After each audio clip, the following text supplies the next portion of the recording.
8, and on a Monday night here on Connected, we love celebrating art. I'm very pleased we're going to talk photography now. Deborah Richards is here. She's from Glastonbury. Hi, Deborah. Thanks for joining us. Thank you for having me. Thank you. Not at all. Thank you. Now then, photography. It's a bit hard to talk about photography on the radio because we clearly can't show people what you do, which is a shame, but we can talk about it and describe it. So tell me, when did you first pick up a proper camera to do proper photography? You know, not like the sort of stuff I do, but real stuff. Well, I think I was 7 years old. Box brownie camera. Totally fascinated by the way that you can see an image and it can reflect through a mirror into a machine, and you can get that onto a piece of paper, and sometimes it's a little bit different than what you see with your eyes. So I was fascinated. I went from that to getting other cameras and SLRs and experimenting and going through the whole genre of imagery, I suppose, even iPhone photography. I've tried it all. So 7 years old, that's amazing. So have you, since that point, did you know that it was photography that was your life's calling? I kind of did. I looked outside myself, really, because my upbringing was quite traumatic. So that sort of launched me into looking around me a lot and looking at how people behave and how people integrate with things and other people, and I suppose everything illusionary. So I studied a lot of psychology, and so there's a lot of psychology behind my images that I produce. Not just a flat image. If I don't feel it, I won't produce it. I never feel that I can take credit for the image. It's the subject that takes the credit for the image. I just felt it and pressed that shutter. So I feel like I'm capturing something that I'm feeling, and really I'm blessed to have had that troubled life that gave me the pain to be able to feel those things, to be able to feel beauty, to feel pain in other people, to bring out the best in other people, and to try to bring through the things that are largely overlooked all around us. You know, it's like an aging nation as well. As people age, they seem to think they're becoming more insignificant. People seem to forget their beauty. And in a lifestyle of working and being pulled through life, we seem to also overlook our own inner beauty. Through life then, I suffered as well with body dysmorphia. So, could you just, for those who don't know the term? For people who wouldn't know that, I guess you always feel like everybody's better than you, that you're some kind of freak and ugly. I suffered quite badly with that, so I completely withdrew, really, from society to an extent. I many years ago did a little bit of modelling, but never really understood why somebody would want me to do that. And in the back of your mind you think they only want me to do that because I look like a freak and they're trying to make a bit of an exhibition of me. So I started to examine that a little bit more, why I was feeling like that. Yeah, I was feeling everybody else's pain.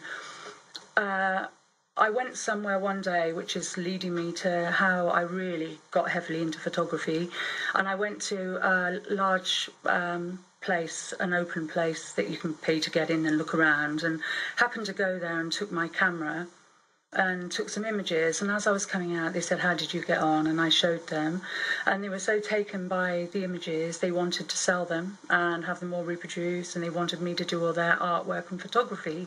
And I was so humbled that it felt like somebody had suddenly noticed me, that I'd been sat in a little dark room all my life, and I was taken aback a little bit, and gingerly I crept out of that. Then it moved on and on and on, and I don't put my stuff out on social media. I just keep it exclusively to the website. I believe that if anyone's going to find me, they will, and that's happened. It's just sort of one thing's led to another, or I've been out and about. It's cathartic. Yeah. I would say it's cathartic. It's incredibly healing, because by connecting up with beauty all around me, I connected up with something inside me that had been very suppressed, and now I don't care what I look like. I just feel like I'm beautiful. I've got just as much right out there as anyone else. That's great. That little motto there, fantastic. We love that. Thank you. Okay, so talk us through, for those who haven't been on your website then, so what really inspires you? Is it natural beauty? You're looking at nature to find inspiration? I can sometimes never define what it is that inspires me. It can be anything. I'm very synchronistic. So it can be anything from a Highland cow that I see or a person that I see with a particular look. And usually I can instinctively know if they'd allow me to take their portrait or if they're really not going to. It's something I connect up to. So inspiration, I guess, is a broad spectrum of life. Great. Anything, right the way across it. It can be anything. Well, great. Wait, would you take your camera everywhere? Sometimes. I've got it well insured, so if I do take it somewhere and leave it in the car, I'm insured. That's always a worry because it's expensive gear to take it in. It's heavy, some of it. But yeah, I do take it out to a lot of places. I'd also say I when I look at other people's images, I think sometimes you can define a really good image by you can almost look at an image and feel what the photographer felt and the subject itself, and it kind of tells a story. And I'd always hoped that all my images would tell a story, and I've got a little bit of my own way of doing them. I've been told that's the case across people who I've done work for and people who I've done images for, and that I have my own style, and you can usually pick that out against others. Yeah, well, that's a great place to be, isn't it? I think it is. Some of the great artists and photographers all have their they're always a little niche. That's the one. It's a little bit different, and so I can't do a flat image. There's some things that if somebody said, "Can you do this of this and this?" It would have to be kind of my way, or I'd have to suggest somebody else for it because I have to feel it myself. Okay. Yeah. So when you say a flat image, you mean something that you're asked to do that hasn't captured you, really? I can't just go out and snap an image and snap an image and I've done this and I've done that and 20 images of one. I can't do that. It'll be some quite random images may come up on my website or my Instagram. It may be my cat, Pomcat the Tomcat, or it may be Pomcat the Tomcat. Love it. He's a world hero, that boy. It may be him, Grumpy Cat, or it may be a rusty old car and a derelict falling down house. But have you been to my house? Have you? Where is it? I made anything like that can just spark a connection. I suppose that's the key, isn't it? Is having that connection to what you're photographing. It's little things. I was driving back one day from Salisbury, and I was coming down the 303, and to the left of me, I mean, there's a few lay-bys along that road, aren't there? You can pull in, but largely not. And I saw this one dead tree up on the landscape, just all on its own. The sky was gravy. So I pulled in and I did take a picture of that. There's one of that, I think, on my website, and it just says nobody nor no thing is insignificant. Little things like that inspire me. Lovely. Yeah. And so will you see that? Presumably you were driving and you just happened to cast your eye left or right. I'm always looking all around me. I think that's one I would say, I mean, it's been proven that there's a brilliant link between healing from mental health and photography, because what photography does with mental health, it makes you notice everything. You notice everything, so you stop all the chatter in your mind. So when you're going out, instead of your own dialogue, you're noticing things and thinking, that would look great, or that would look great. I can feel that. I can associate myself with that. So you're continually stopping that wheel turning, which is quite healing. And it's been most of the arts, I guess, are quite healing to people in many ways. You know, whether I think we all suffer mental health in one way or another, we're bound to. Nobody's going to escape it. But any arts, photography, painting, creative arts, expressive arts. I'm also on the arts committee at Red Brick in Glastonbury. So for the people who don't know, this is a community-owned building, isn't it? It's full of arts, and there's a cafe, and put music on occasionally as well. We have a lot of live bands, so you get a lot of musicians, brilliant artists, in-house artists. You have authors. You've got so much art going on there. It's brilliant, and to be a part of that is fantastic. I hosted, there was an exhibition, a solo exhibition of mine last year there, which was really good. What was that like, seeing all your own work in it? All right. It was, it was a bit scary at first. It was like, because I put 34, it was quite eclectic. It was called Vintage Revival. So everything was framed in vintage frames and all different. And it was all right. It was nice. And feedback was great. Had people from all around the world contacting for different things or different images or wanting certain things. So, yeah, it was good. It was good. A bit scary, but good. I think when you've spent a lot of time within your own head and staying away from people, you're suddenly out there like a rabbit in the headlights, and it can be really, really scary. So for me, it's been little tiny steps, and I'd hope through what I do and through my pain that I will help other people as well and encourage anybody else.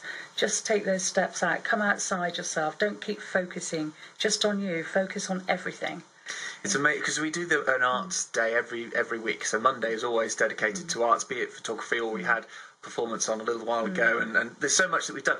The amount of people who mention, the therapeutic side of art, whatever it is, whether it's going out and singing on a stage in front of 100 people, which for some people would be dreadful. That would be the idea of hell. For others, it's clearing the mind. It's allowing this expression to come through. It sounds to me like photography does that for you. I think it does as well. And another thing that I've learnt through all of this is that through society, I don't know, I guess everybody suffers it, but I certainly know as a female that females fall victim to this.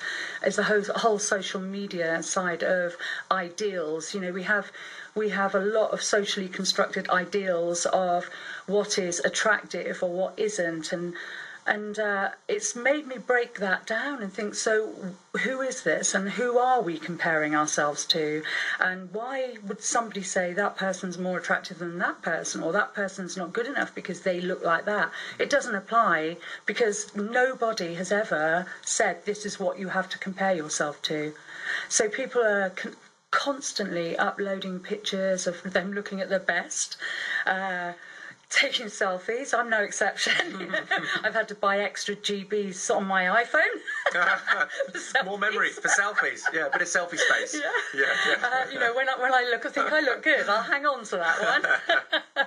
And sadly, it's a way of the world. So actually, by doing photography and looking outside, getting the focus away from yourself helps stop that, because that in itself damages self-esteem.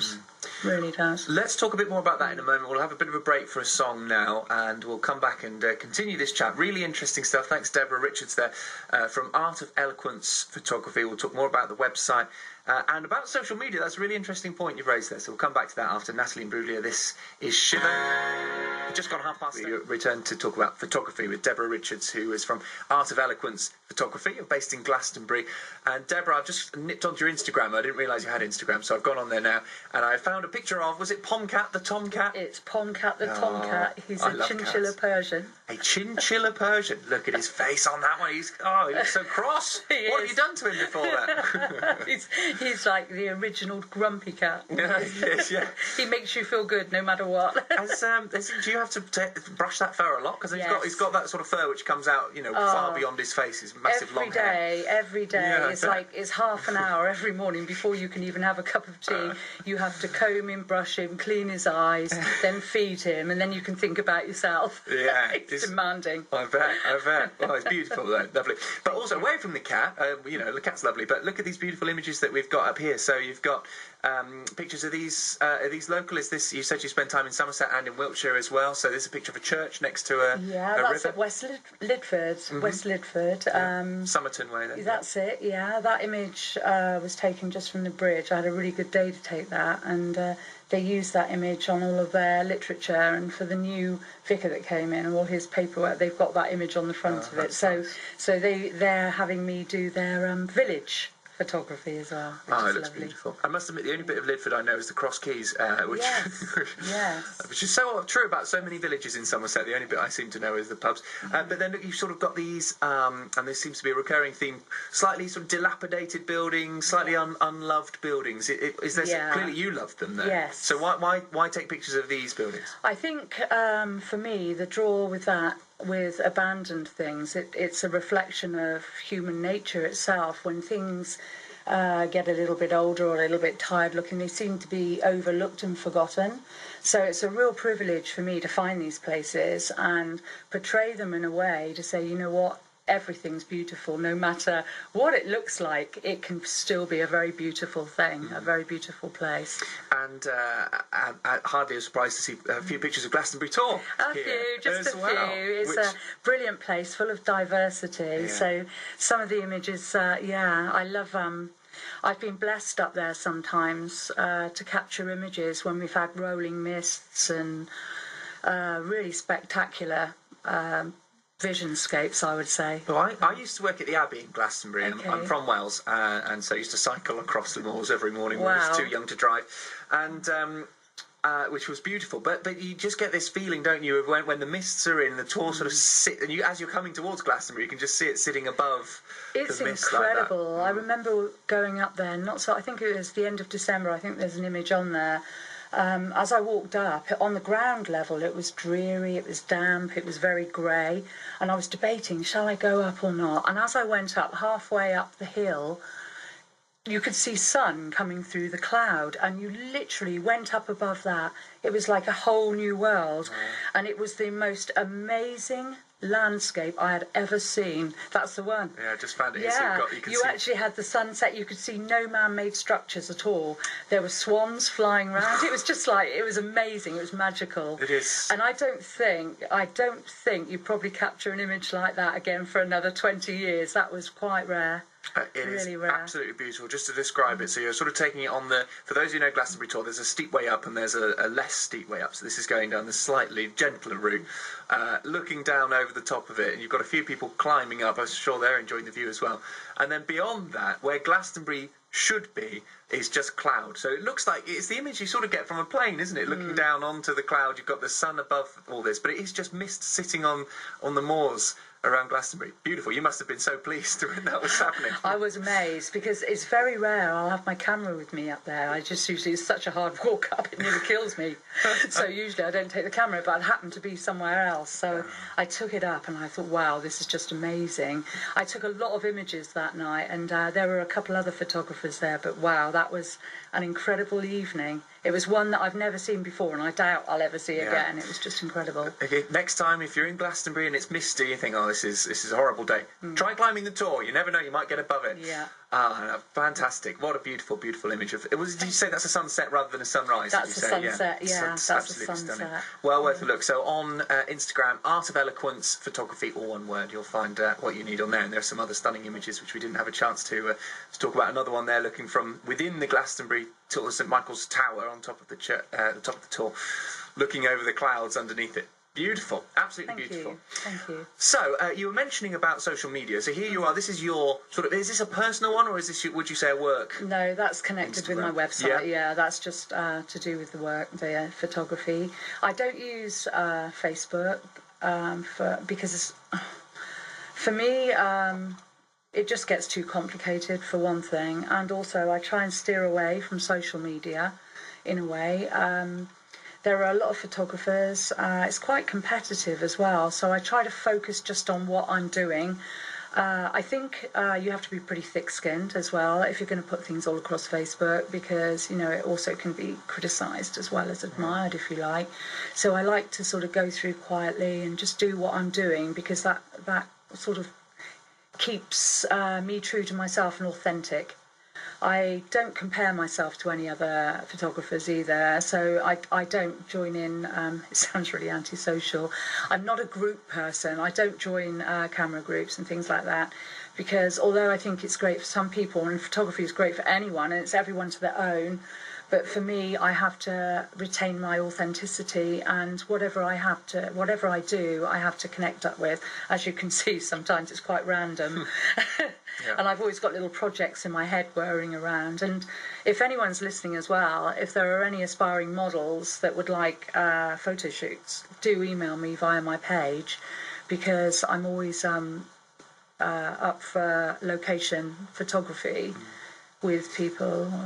You were talking about photography, about it going on social media. The thing with photography and social media, it's funny, isn't it? Because that is kind of, you're almost giving them the product for free, aren't you, on social media? If you put up a photo, unless you watermark it, I suppose, it's kind of, that is your product. That's what you're selling. That's a really difficult one. On my images, on most of my images, I mean, some images I do quite a lot for charity, so if you give them, you give them.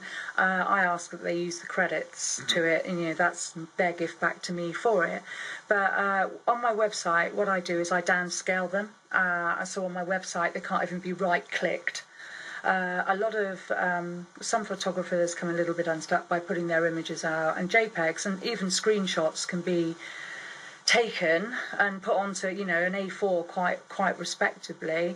If I don't really care about an image and it's just a quick share, I don't really worry too much. But if I'm concerned about it, I don't watermark it because I'd say I'm so non-ego based. I don't put my name across everything, but I do bring it down to 800 kbs instead of having it big enough to make into a big print. I see, yeah. So it just stops people being able to have the full image. It does. I don't think anybody's ever going to stop people. I mean, any of those images somebody could take and screenshot and use it as a screensaver. I think that's the risk of doing what you're doing, really. And people are always going to do that or find ways of taking your images. A lot of it you don't notice. And you just hope that nobody does it. And all of a sudden they're making millions of pounds on one of your images.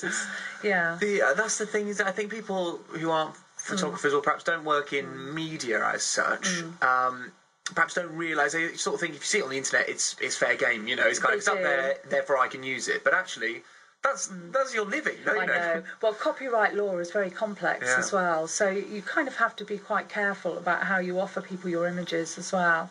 And it's quite a complex area. Most of the time it's okay. I haven't had any problem. I've had people sometimes share some images and not realise that they've got to do that, because like you say, a lot of people don't realise. They think if it's on there, it's there for the taking. But usually if you say, excuse me, but you know, there's my images, do you mind putting my name to it on my website, they will. So, quite often, and often it's people who want it, who can't see an obvious name to credit, who think I'll take it, and if anyone says anything, absolutely. And most people have good intention. I think even if they take it, they're not doing it usually to make money. They never will, because these are images that can be enlarged very much. Sure. I was talking to you a little bit about this earlier. With BBC Somerset, I used to work on our social media team, so we used to go out with proper cameras. It's the closest I've ever got to a proper camera. I mean, normally I just use my phone.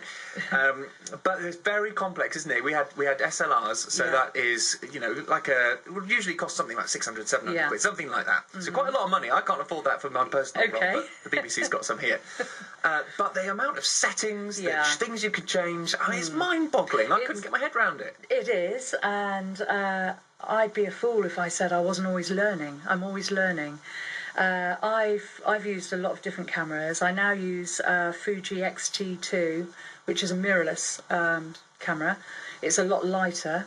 I love it. I absolutely love it. But it's not cheap. I've just a dear friend of mine actually has helped out a great deal. I was whinging about lenses because sometimes getting near to places is a struggle, and you see the most interesting things. I just wish I had a zoom. I mean, especially with Glastonbury Tour, you know, to be able to zoom in. So a dear friend of mine lent me money to buy a long lens, which was £1,500 just in itself. Wow, that's just the lens? Yeah, just one lens. Wow. I mean, I tend to use, I've got 4 different lenses that cover maybe gigs inside photography. It is a minefield, and it's all about trial and error. I think sometimes the best way to learn is by mistakes, really, and looking at it. And sometimes you get, I've taken some images, sometimes I thought, I nailed that, got back and they're blurry. Oh, God, what did I do? Then I realised that I had the setting on the wrong ISO. But that's an easy thing, because when you're taking it, it looks okay, but you don't realise you haven't adjusted it. So mistakes can happen to the best of us, really. This new lens you've got then, so it's clearly... Oh, it's like a rocket launcher. But how far does that mean then, if you're standing somewhere, how far can you zoom in? Okay, I stood 3 miles from Glastonbury Tour. Okay. A couple of days ago. And you took a picture of someone's sandwich that they were eating on top of the tour. It was absolutely impressive. You could see. You could see the people. I'm just rustling around to see if I can find it to show you. Because I think that's what I'd be using non-zoom lenses for. That was from 3 miles. Wow, okay, so that's like you're basically standing on the tour, really, at the base of it. So you zooming in, even on your phone, you can pick out the details of what people are wearing. Yeah. So bags, everything. That's a powerful bit of kit. It is. You can actually get teleconverters as well on there, which will even take you in further. I don't think I need that. No. But wow. It's an impressive lens, and it'll just open up a lot of opportunities, really. They did it because I watch a lot of cricket, and people will be Okay. rolling their eyes at home because I always mention it. But they did it on some TV cricket I was watching the other day, and they just cut to a shot which was zoomed in totally on the moon, actually. And it was like you could see every crater, you could see all these amazing detail on the moon. And then they slowly zoomed out, and they were just zooming out for ages. And then actually you see the cricket ground suddenly back in the foreground. But it's amazing. When it comes to equipment, I mean, before ever I had the Fuji X-T2 camera, I used a Fuji bridge camera. I think it was a 9800W. I love Fuji cameras anyway. You can pick those cameras up for about 120, 130 pounds. So more affordable, but still, still totally pricey. affordable. Yeah. That camera had it shoots in, the technical term is with a bridge camera you can only shoot in JPEG. So I shoot in RAW, which gives you more scope with your images, and you can make wall wraps rather than a JPEG will break up over a certain size. So you've got more option with RAW. With the bridge camera, I put it on a tripod one evening, and there's 100 times zoom on that particular camera. And you could probably now pick them up even cheaper. Yeah. So and you connect them up, these cameras, my Fuji and the Fuji bridge camera, you can connect to your iPhone. Wow. So you've got a camera remote. Oh, it does. It's so simple. It's fun. So you connect it up with the camera remote, and you stand back and you can alter all your settings off your iPhone. And I zoomed in on the moon, and I compared that photo. Now that was on a £120 camera. I compared that photo to one that somebody taken with a telescope of a camera, and you could barely tell the difference. Really? I think there's always going to be those that are going to scrutinise images and say that's not pixel perfect. Yeah. But you know what? It wasn't far off, and that was a Wow. cheap camera. So people don't have to start big. You can.